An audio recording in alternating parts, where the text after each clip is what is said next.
It is ready, rocking. It is the wild card weekend. It is Sunday. We had 2 games yesterday. It's Donnie Right Side. It's Tom Vecchio here. We'll get you all the latest up-to-date information. Got some time to relax here on these 3 games. Some really good angles to play, Tom. But let's start yesterday. And before we even get to the nightcap, we saw the Carolina Panthers and the Los Angeles Rams. And it looked like that game almost played out exactly the way game number 1 against them played out on November the 30th. Hey, it looks like the Rams are the better football team. Oh, wait, they're not. They're down. They have to come back late and steal that football game from the Panthers. Credit the Panthers for fighting, man. I was impressed, man. I was impressed. Yeah, I would say that game told us a lot about the Panthers. And, in my opinion, the Panthers backed into the playoffs. Like, you lose, you win the division title based on default, essentially. And they're 10-point underdogs. But, they showed up. It started off horribly for them, and they turned things around pretty quickly. They started getting some stops. And the Rams eked away with the win. I think that game tells us more about the Panthers having potential upside next year rather than the Rams having some faults. Yeah, no, it was one to play out yesterday. They're moving on, and it looks like depending on who's going to win that Philadelphia Eagles game today, we'll see where the Rams actually wind up. But if we keep moving on to that nightcap, Tom, the Packers game, I loved the Packers yesterday. Yeah. It was the first bet I placed this week. A total absolute mismatch. The Bears, bad football team. The Packers rested and ready, running back. First half, absolute smoke show blowout. You should have been able to take a knee the rest of the way, win that game. They lost. But this is what the Bears do. The Bears get down multiple touchdowns and somehow always are back in the football game. Packers money line was my favorite bet of the weekend. Everything from underlying metrics to surface level metrics would tell you that the Packers are a better team. When you look at the DVOA differences between the offense and the defense, and the Bears defense essentially being propped up by this turnover differential, giving up all these yards and then just being bailed out by a turnover is not a sustainable thing. But to your point, the Bears are constantly down by 14 or 17 points and then come all the way back to win. It doesn't matter who they're playing. They did it against the Packers in the regular season. They needed an onside kick. They needed overtime. And they won that game. And they needed missed field goals and missed extra point in order to do it. Everything is falling in their favor. Credit to them for sticking with it and playing out all these games, but the Packers collapsed. It was unbelievable to watch. And also, do you think Matt LaFleur is going to be out of a job for this? Because that as a collapse, you're going to see. And also, we have a track record of them being good teams, but also getting that 7 seed and getting bounced quickly here. Yeah, the report this morning from Schefter, whatever this clip that I saw that he posted, was saying that Harbaugh's agent, John Harbaugh's agent, is friends with the VP or head of whatever at the Packers. So if they were to move on, there's already connection there that he knows them, something along those lines. I don't remember the exact verbiage of it, but them moving on is not a bad idea. It's we keep getting to the same spot. It's you get to the first round, you lose. You get to the second round if you have home field advantage, and then you lose again. If you can't get over the hump, you might as well get rid of the coach. I prefer to hang on to a quarterback as they did with Baltimore. I'd rather have the prime years of Love and Lamar rather than their head coaches. By the way, what the hell happened to the Packers in the second half, though? Tom, it was hot knife through butter in the first half. It looked like they were going to hang 50 points out there, did whatever they want. And then in the second half, they forget about first downs, Tom. They couldn't snap the football. They were just false starting. They couldn't catch the football. They couldn't do anything there. It's crazy. I would say it's one of those circumstances where you are afraid of being too aggressive. And we see this with teams all the time throughout the season. It's you don't want to be too aggressive and push the ball down the field because you don't want to throw an interception. And you also don't want to be conservative and just run the ball. And you get caught in this middle area where if you try to throw it and then all of a sudden, it's 2nd and 10, then you try and run it, and then it's 3rd and 9. Now you're just dead because it's an obvious passing situation where you lose true momentum and true complexity to the offense because you try to simplify it and that backfires on you. So then you have to go to the other side of the pendulum and then be more complex, and then actually backfires on you as well. Yeah, it's insane. It really is the way it is. But the Packers and Bears are moving on. They're the 2 seed. They'll stay there, waiting on, again, the 1 seed in Seattle. A lot will be determined today in that Philadelphia Eagles game to see where these teams actually go and play, Tom. But we got 3 games today on the card. Excited for this one here. Let's bring up some of the shots at this point. Buffalo will start in first game number 1.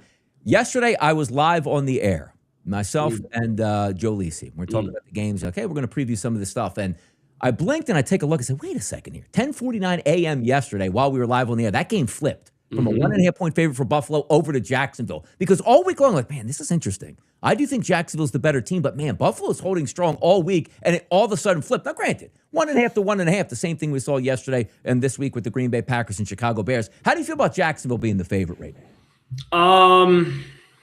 Frankly, I think this game should just be a pick 'em. Yeah. Like, I think that's what it should be. Like, if you got the Jags as an underdog, that's fine. Listen, if they win, I think they'll just cover. Like, and I know that's like a bit of a cop out, but like, I don't see them winning this game 21-20 and you win and you lose by the hook. Like, if they win this game, it's going to be 28-24 and they win. And they win and cover, I should say. I think it's fine. Like, flipping on either side. I didn't think they would move the Bills to an underdog just because I thought it would present too much of a liability for the books because Buffalo is just such a public team. But the Jags offense at home is unbelievable, and they've been putting up points left, right, and center, and this Bills defense can't stop anyone.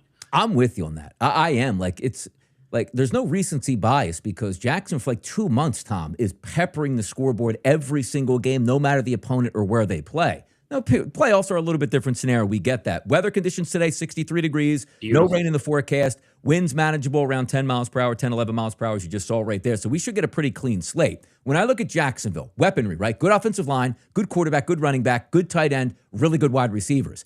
The better football team is the Jacksonville Jaguars, Tom, but a lot of people still holding on to, I don't know if he can go against Josh Allen, he can do this. No. It's not a lot of great weaponry here for that. Like, they have a great running back in Cook, there's no doubt about it. Josh Allen is as good as it gets at quarterback, but his help isn't as good as Trevor Lawrence's today.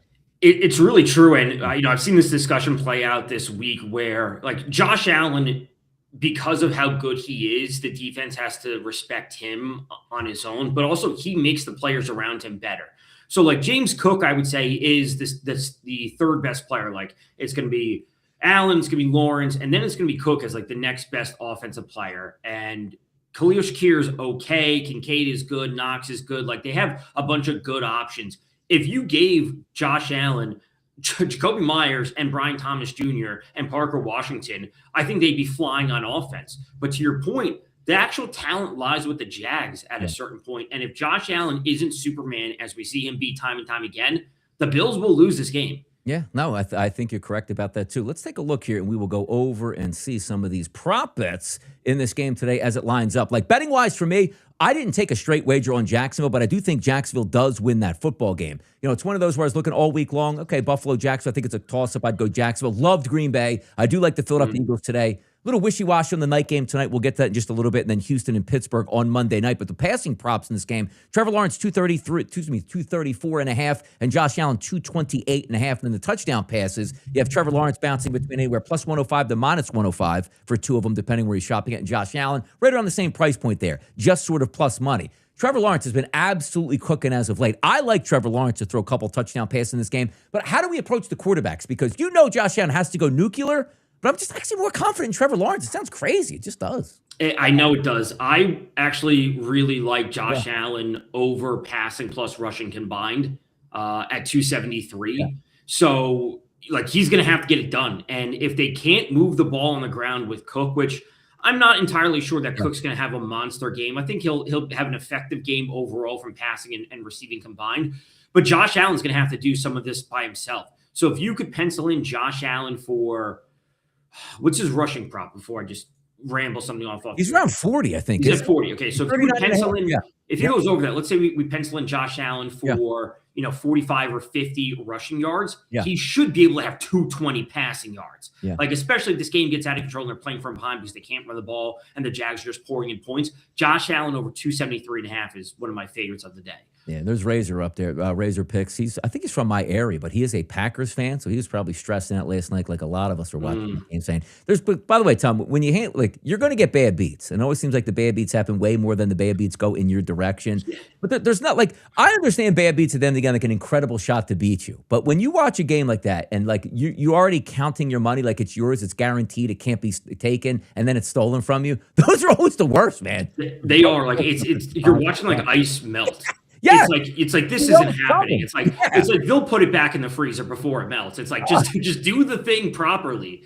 And like, we're always there. Like, we see the cash out option. Like, I saw my cash out option on the Packers money line, and I'm like, I'm not giving up like Yeah, why would you give up $90. exactly, or even less than that. Like, even if you're betting, it's like, okay, you bet $100, like, they're gonna give you 95. Like, I'm not even risking why would I give you $5 when this is a 99.5% Right. win in my column at this point? Because, over the long term, you're gonna win all not 99.9 of those games, and it's I not gonna be know. worth it to give up 5 or $10. Unbelievable, man. I know. I keep watching It's that. killing me. The where I was with the Packers money Yeah. line was like my largest bet of the week, and seeing that lose, and like I actually considered a hedge at a Yeah. certain point for the Bears. Like I did the math, and it would have been like based on what I had down, I would have had to put like $75 Yeah. on the Bears money line when they were Yeah. like plus 400, and I was like, Yep. this isn't even worth it to No, make back exactly. my. You're gonna get mad at yourself. Like, I just wasted $75 Yeah. and it was an absolute blow up. But again, you saw it coming, and then all of a sudden they staved it off, and they still were able to give them back there. Oh man, it hurt so bad yesterday. But that's the way it is at that point. So Packers out, of course, as we know. Bears move on, as we're talking with the Buffalo Bills here, and also the Jacksonville Jaguars. If we do look at those rushing props, you're not getting cheap prices on these big guys. Like James Cook, like even though last night, like Jacobs, 19 carries last night? Yeah. Well, his number was pretty high in that, high 70, was it high 70, mid 70, somewhere in that range. He got a lot of yardage, or excuse me, a lot of carries. Cook is going to get a lot of carries, Tom. So I'm going to ask you this question. Jacksonville does have a good defense. And it really is usually a correlation. 19 carries will get you to the number here, at least looking at FanDuel for James Cook. Or would you rather take 79.5, Tom? I would take the yards just based on the fact that like his home run ability to break one off is always going to be there. And frankly, if I think he's going to have 18 and a half carries, over 18 and a half carries, I would rather just play the Bills money line at that point. Like if he's really going to be in a spot to have 19 or 20 carries, the Bills are winning that game 9.5 times out of 10. I'd rather just play their money line. Yeah, no, you're right about that. Touchdown scorers in this game. Travis Etienne minus 145. Three guys are actually minus money here, at least at FanDuel. James Cook minus 140. Josh Allen minus 125. Again, I would like to just go like, you're not going to lose. Actually, you can lose money because it'd be 1-1. Like Etienne and Cook, one of those guys is going to score a touchdown, but you can't do the double down appropriately in this game. But there's two very clear options. I think we're both going to agree. Shoot yours, and I'll tell you. Parker and Myers. Yeah. Because I know Strange can fit in there too. I'm telling you right now, I think you're getting 2 touchdown passes plus today from Trevor Lawrence. If you really wanted to get real hairy, you pop the 4 spot up there. Washington, Myers, Thomas, and Strange. You're like, you know what? I'm going to get 2 of those 4. And then he throws 2 dump-off touchdown passes to ATN. And you're like, what are you actually doing out here? But you're right about that. Wide receiver position, because when you look at the totality of the Bills, they have 2 really good pass rushers.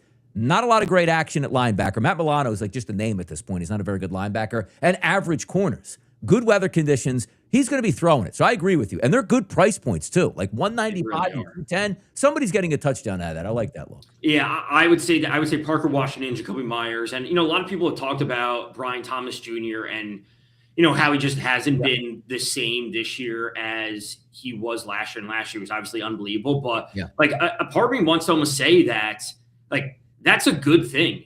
Like, he doesn't have to carry the load on offense. Like, Parker Washington stepped up. Brenton Strange is there. They brought in Jacoby Myers. Like, everyone do their part. The question becomes, if you're doing the same thing on the Bills, Donnie, who would you go to? Because I think it's one of them absolutely has to be Dalton Kincaid. And I don't know where I would go after that. Maybe Khalil Shakir. But I might go Cade and Knox at that. Yeah, that's the way I play it. Yep, because you know he loves those tight ends, and there's a good chance that one of the tight ends can catch 2. And I wouldn't want to be left out. Like, damn it, I took Knox when I knew Kincaid was going to get Knox. Yeah. Because also, you're not even looking at like plus 125, plus 150. That's 260 and 380 for both of those tight ends. Like, that's it. You get one of them, that's a really nice day. And maybe you could even get 2 of them at that point. But that is the way I would go. What's their team total? Bills team total is 25 and a half. 25 and a half. It was like 25 and a half and 26 and a half, I think, earlier on both sides. Right. So so they're 25 and a half. That's 3 touchdowns, and only 2 of the players on the Bills, Cook and Allen, are minus money. So that third touchdown theoretically would be coming from someone else. And if Cook or Allen doesn't score today and they hit the over, 24, whatever it is, 25 and a half, that means 2 other players are scoring at plus money today. Yeah. Interesting stuff as it goes here. I like that game. It's the game that's on the table to start. But Tom, game number 2, Philadelphia Eagles and those San Francisco 49ers. Let me tell you this. Watching this week, Tom, my 2 favorite plays to start the week. I'm like, it's going to be the Packers and it's going to be the Philadelphia Eagles. But I was just hoping that we could actually have like one of those. The line opened up at 3 on my screen, and I did this, Tom. I love the Eagles. Can these people be dumb enough to make this 2.5 in like the next hour or two? I said that to Brady. And I should have just taken, because like, what's the chances? Like, oh, I took the 3, they didn't cover the 3. Like, they're probably going to cover it anyway. But I got way too smart with myself. And then I was like, okay, 3s, 3.5s, 4s. Oh, come on. Now, can somebody get it back to 3? And it just got out of hand. And it's 5.5 and it's 6 across the board right now at this point. And I still say, like, people, Donnie, what's your thoughts on this game? Eagles by a touchdown or more. But the handicapping notion that busts into your head is, I could have had the 3. I'm going to take a 6? No way. Yeah, I said that to Brady on Sunday night when the lines first opened. I was like, oh, it's 3. I think that'll move to 2.5. There'll be enough interest in the 49ers, and I would love the Eagles at 2.5. Yeah. And, also when the lines came out, at a certain, I think when they first came out, the Bears were -1.5. I was like, that line's going to flip, and we'll see that move.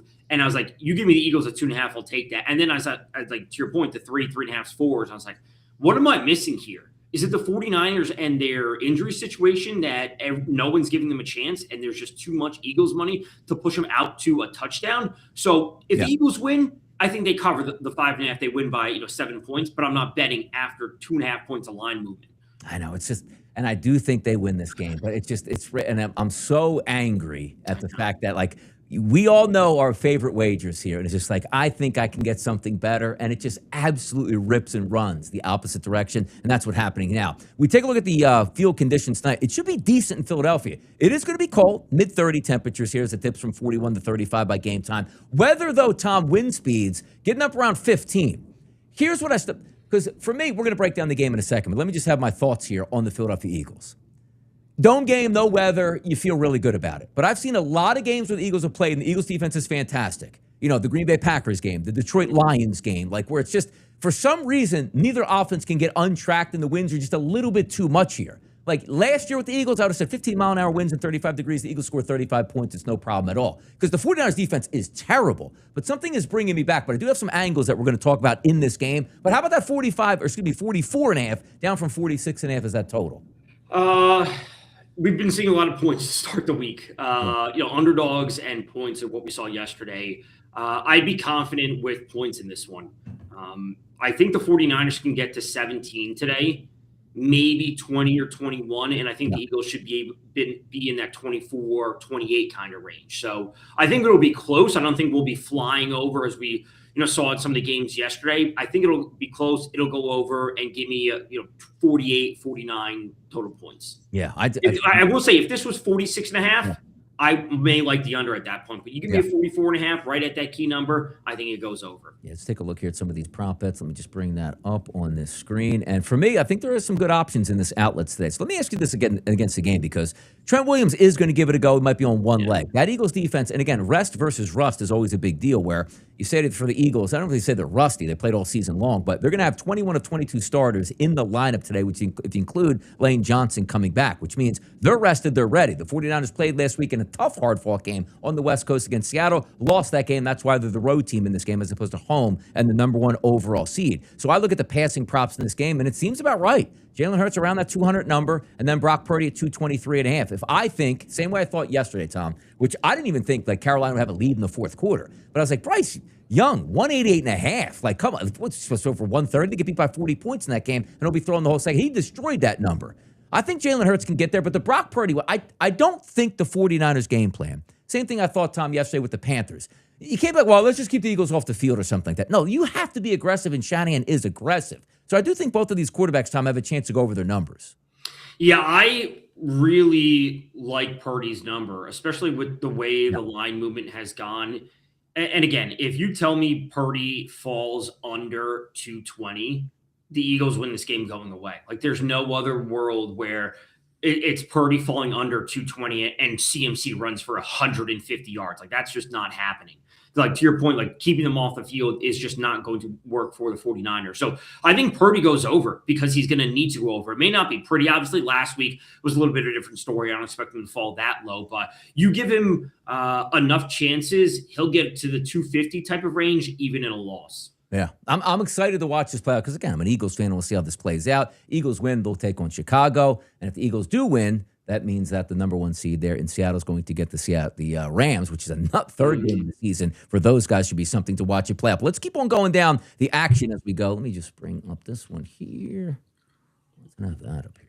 This tab. There we go. Share that tab. Let's get here. All right. We'll go to receiving props. A.J. Brown, 67.5. George Kittle, 57.5. Devonta Smith, 55.5. They're the lead dogs here. Kittle seems like he probably always has a good game. How about that? Yeah. I think that's as simple as it gets for Kittle, for CMC. If you don't want to trust Purdy, I think you can trust either one of them. I think CMC's like a 1A and Kittle's a 1B. It's not a dramatic difference, but I just like the way Kittle and CMC are both utilizing the offense. I wouldn't want to dip further down to Juwan Jennings or I haven't even seen books post a number for Kendrick Bourne, but I would just stick with them. The Eagles passing offense, I don't know. I really don't know. But here's the thing with it, though, because when I get nervous about the Eagles when they play good defense, like this 49ers defense, Tom, might be the worst defense the Eagles have played all year long. Because the one thing that gives the Eagles pressure, if you can get Jalen Hurts off his spot, you're talking about the 49ers, Tom, with 20 sacks, which I think goes back like 50 years, like the lowest number. If you can't rush the passer, the Eagles wide receivers are going to decimate that secondary. The only issue, again, is windy conditions. Does it throw off the timing and away you go in this? Because when I look at the 49ers, and I always get a kick out of this, like, Eagles bias. Not a bias when the line's 3 and goes up to 6 by game time. Like, everybody understands this except some of the public. Like, the Eagles, man for man. I would give McCaffrey the edge this year over Barkley, but I do think Barkley's the better overall back, but not this year. Kittle, give the edge over Dallas Goedert. Dallas Goedert's a very good one. But every single other position on the field is the Eagles, like across the board. So when I look at this game and say, okay, do I think the Eagles win? Yes. And also, the Eagles are rested and ready where the Niners played and traveled 3,000. I think the Eagles are a marked favorite over the 49ers, and for good reason. But again, I don't know if I could take the 6 points when I could have the 3, and that feels idiotic to me. Yeah, player for player, here's what it comes down to. If Kittle or McCaffrey, if one of them has a slow game, there's just not enough talent outside of them, right? If Kittle has a slow game and they lock him up, and okay, McCaffrey, he can go for 100 combined yards, whatever it is. Brown and Smith are better than the other receivers that the 49ers will throw out there. Goddard, even if he has a modest game, he could actually match some of Kittle's production if Kittle is slow. And then there's just not enough juice on the 49ers offense to get them over the hump to say that they are a real threat to score points and win this game. Yeah. I do like Juwan Jennings, 4.5, 45.5, because I do think that the Niners, again, their game plan is not going to be, let's run McCaffrey 37 times. Probably not going to be the way they do it, but there has to be some other options out there. Check that one dump off in the flat 6.5 is fun, but it's really hard to go all the way down. Like, we expect McCaffrey to have, I'd actually rather go McCaffrey catches than yards in the receiving game for me. A.J. Brown, it sounds about right, 67.5. It's one of those games, Tom, where they always try to get him the football. I would be surprised if A.J. Brown doesn't have 8 or 9 targets in this game, which should get him to 67. I'd actually be more confident just take him in the catches, which is probably like 4.5, 5.5 range at that point here. But Kittle, I do think, has a good game because I think the target share is going to be there because the Eagles will have the lead and the Niners were playing most of this game from behind. Rushing props, Tom. Low on McCaffrey, 60.5. But again, this Eagles defense is a top 3 in the NFL. Knowing that you're banged up on offense here, they're going to be pinning their ears back. I think it's more passing for the 49ers than rushing in this game. Yeah, I would agree. If you're going to approach CMC, it's receiving yards, receptions, or combined, which is always a high number for McCaffrey. But I don't have interest when it comes to McCaffrey in the rush game. We've talked about secondary running backs before with like a Brian Robinson or Tank Bigsby. There's a chance that, they want to get him involved just to spell the top guys, but I'm not a fan of really any rushing in this game. Like, I think the players could very easily get there, but it's not something that I'm like overly confident in. I love rushing props with quarterbacks in the playoffs. And again, it's simple to me. Like, most people today, like if we look at the two quarterbacks, are going Jalen Hurts. And I understand what people are saying. Jalen Hurts is rested. He hears the critics. He should be able to run for 33.5 yards. And I do agree with it, but I didn't take Jalen Hurts' 33.5 yards. I actually thought I'd talk about early in the week over 6.5 rushes. But also, this isn't the Eagles team of last year where, Tom, you throw in 3 quarterback sneaks / tush pushes to get you over that number. They don't really do that a lot anymore, and it's been unsuccessful. Do I think he gets 33.5? I do. Do I think he gets 7 rushes? I do, because I can include Neil Downs as well. But I actually like Brock Purdy's way more than Jalen Hurts. You have Trent Williams on one leg today and a ferocious attacking defense, which means if Jalen Hurts gets no pass rush from the 49ers defense, why is he even running at this point? If you get your guy beating you off the ball, Purdy's a good enough athlete to get 20 yards in this game. I love Brock Purdy's rushing prop time. Right. And if they're playing from behind, the number of dropbacks that Purdy will have to take if they're in a passing game script of like 80-20 passing rushing, Purdy's they're not going to be like designed runs for Purdy. We all understand this. He's going to be forced out of the pocket. Correct. And he's going to pick up 3, 4, 5, 6, 7 yards here or there. And really, he can get this done in 2. So if you believe that the Eagles are going to cover, then you should be probably looking to get a little bit of correlation with Purdy going over his rush yards based on dropbacks. Yeah. Running backs in this game, Tom, only two that are under, or should I say juiced in this one. Christian McCaffrey minus 125. Saquon Barkley minus 125. Then you have Jalen Hurts plus 115, which is a great bet. But again, the tush push has been the Eagles' specialty this year. We'll see if it changes with a healthy offensive line with Lane Johnson should be back in this game. But if we are looking at touchdown props for me, it's easy to go McCaffrey and, Saquon, but they're minus money. Touchdown props. Hey, Donnie, no odds on this. Does McCaffrey score? He probably does. Right. No odds does Hurts score? Probably. Same thing with Barkley. But A.J. Brown again, Tom, 2-1 on Devontae Smith. Attacking that secondary. One of those guys is going to catch a touchdown. I love it. I just love it. It's really that simple. The 49ers don't offer as many options if you're looking to do the double up. You could go Kill, you could go Jennings. I don't love the Jennings pick. But it's really just Brown and Smith. If you wanted to mix in Goddard and you didn't love one of the other two options, I understand that. The odds are obviously the same as they are for Smith, but I would say Brown and Smith, and you just keep it that simple. And, people always ask, like, what do we mean by this? Like, if you don't have a ton of takes about this game or you don't have bets that you like, you could just play Brown and Smith, and one of them comes through and you come out net positive. They have to be separate bets, same unit size, and as long as one of them hits, you'll be fine. Look at this game special. So I just want to take a look, Tom, at the 1-1 in this one. What do we got here? Let me scroll down. Where's that 1 and what team? Each team score. Plus 220, Tom. 1-1 today, plus 220. Come on. Each team one rushing, one passing. Man, it's usually plus 150, plus 175, plus 220. Not a bad option because, again, if you're thinking the Eagles, who would let you down? Yeah, that's what I was going to say. Like, what's the weakest component of this? I don't think anybody's weak on the rush on this one. The weakest, I think the weakest would be a 49ers rushing team. Yeah, you would say that, right? You would definitely, because you say, well, Caffrey can score, but he doesn't have to score on the ground. Usually Saquon scores, it's on the ground at this point. But 220 price is kind of interesting to look at that one here. But there you go. 5.5 to 6. We'll see how that thing ends at game time here. Let's get to another game here tonight, Tom. Sunday Night Football, Chargers, New England Patriots. 3.5 point spread. 45.5 here for the total. I'm telling you, weather conditions tonight, let me just pop that up on the screen so that people can see what we're looking at here. 33 degrees, 32 degrees as we go. No rain in the forecast or snow. 10-mile-an-hour winds, that's fine for Gillette Stadium tonight. I'm struggling a little with this game until I see, what I have later in the day, Tom. I'm struggling with it. Do you have a clear input in this game right away?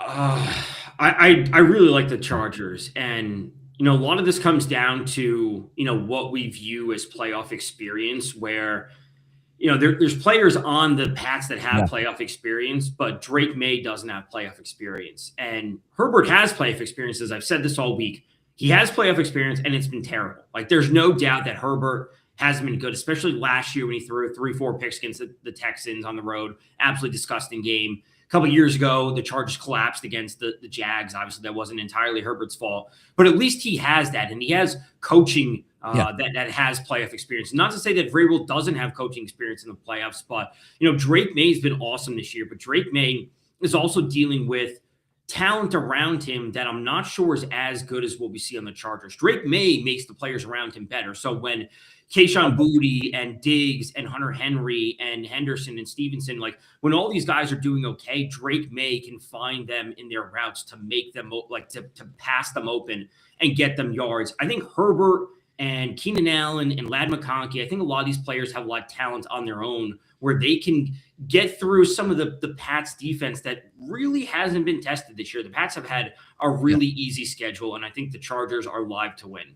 You know what's funny about that, too? Because we look at some of the prop bets, right? Drake May, 239.5, Herbert, 223.5. I like both of those. The shame of it for me is The offensive line is really bad for the Chargers, and I would love to see if like the Chargers had just an average offensive line, how much better they would be. They have the running backs, they have the quarterback, they have the wide receivers, they have the tight ends to really attack downfield. But if I'm looking at both of those guys, 239 and a half and 223, I'm probably still going Drake May at this point. Like I need the Chargers to answer the bell in this game and put pressure on New England. I love Drake May. He's down. I don't know if is Kayshon Boutte going to play today. His props are up on the board, but I know he's struggling. I think he is expected to play. It's obviously not fully confirmed, but I think he's expected to play. And running backs here, Amari and Hampton's supposed to play today, banged up with that ankle injury. You saw both of the running backs, Travion Henderson and Ramondre Stevenson, get off last week. The quarterbacks are very mobile in this game too. 24 and a half and 28 and a half. If you had to give me one of those, because I know Drake May, but I look at Justin Herbert in that offensive line and say, I've watched him in the past. When he is under pressure in a game, he needs to win, Tom. He has no problem running 10 times in a game. None. Yeah, I would say it's definitely Herbert in this spot between the offensive line, between them potentially playing from behind. That's where I would go. And also, if they don't have a running game with Hampton listed as questionable, he is expected to play. But if it's just ineffective, we saw Herbert, what was it, the game against the Eagles? Like 6 days after having hand surgery, he's throwing himself around there trying to get yards. Yeah. This should be a game he should be able to do the same. I'm wondering what the best option to take in this game. Again, I have a lot of really nice stuff in the first two games. I'm like, I'm really enjoying this. In this game, Herbert, I think, has a good game. Drake May, the same thing. I look at the total and say both of these teams should be able to score points. Then I look and say maybe it's more defensive, and these two teams aren't great playoff teams. They haven't proved themselves in the playoffs as it plays out. Because you look at the 45 and a half, Tom, if it's not bad weather, like if we don't pop into a snow shower tonight or, hey, winds are 20 instead of 10 miles an hour, like these two teams should move the football on each other. They really should. Hunter Henry's been a super solid option, especially in the red zone for Drake May. That's kind of where I would be looking.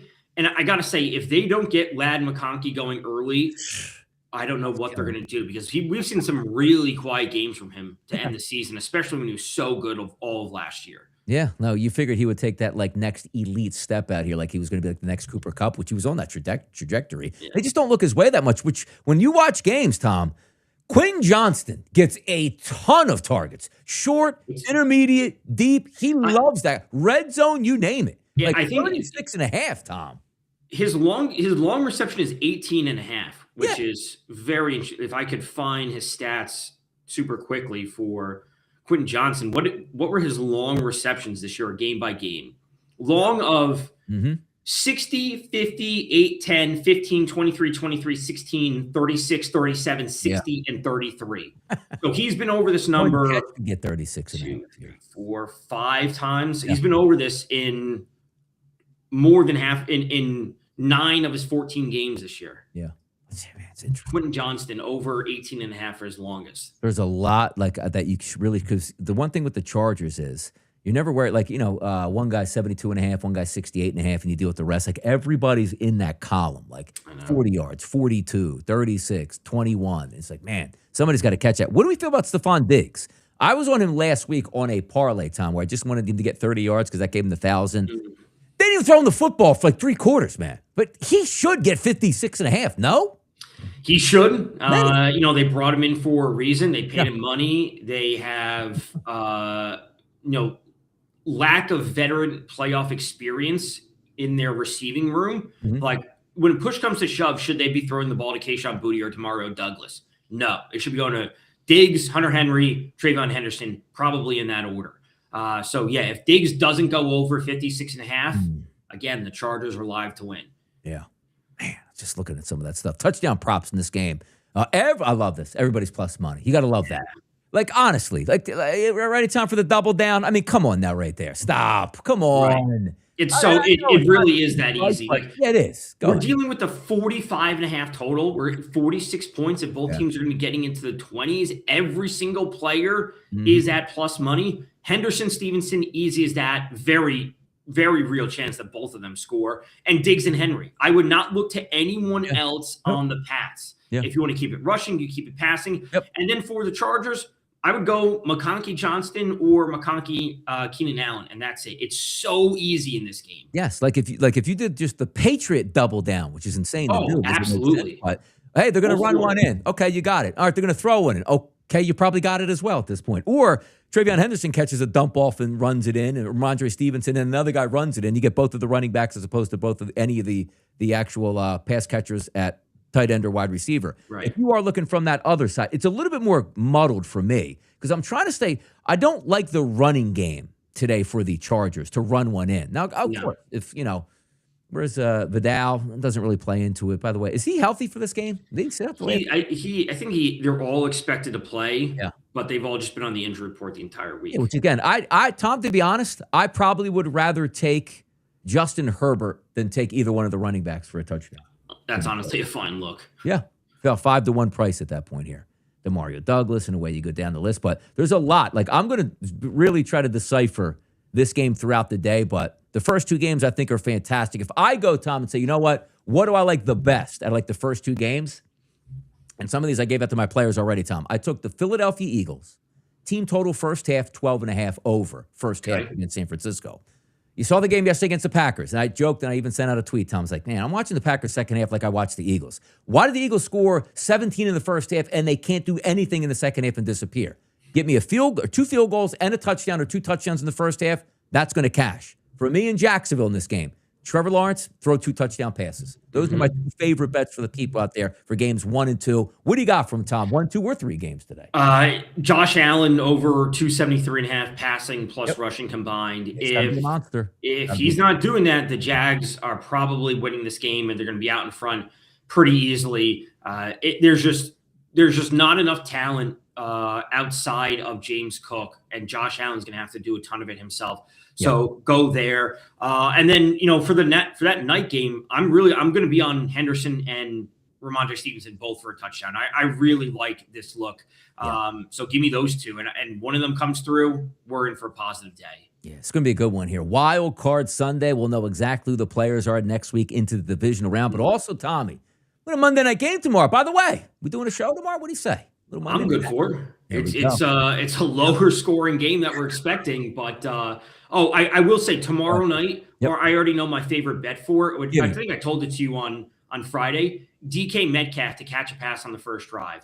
Get him involved. Right? They got slip screen. They got to get him involved after being suspended. Yep, we'll definitely be back for Monday Night Football. Good luck on all your bets out there, people. I love it, man. Wild card football leads in the divisional round football to championship weekend football to the Super Bowl. We got football left, baby, and that's a good thing here. We'll catch you again.